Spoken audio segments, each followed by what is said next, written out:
sheekooyinka cusub ee jadiidka kuwa cusub ee jadiidka meesha aan ugu diyaarinay shacabkayga waxa weeyaan kuwa kala badan si nin waalan oo kale ninkan waalan dariiqa uu marayo waa laga kala dareera ilmaha yar ubadka 8 bilood aad u arko madaxu salaaxa adeero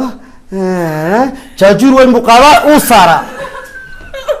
ninka caliwaal ba la yiraahdaa magaalada waxa dariiqa marayo odayga baaskil curyaanka ku socda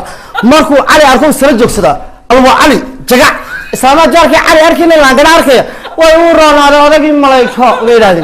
oo cali ka carrina xaraaro u kacay yeeray odagii malayko uu roonaaday wal xaadka ilaahay oo soo celiyay waa cali wax laga yaacay ninkaas wuxuu la kulmi doonaa meel adu bulsho weyn ay wada joogto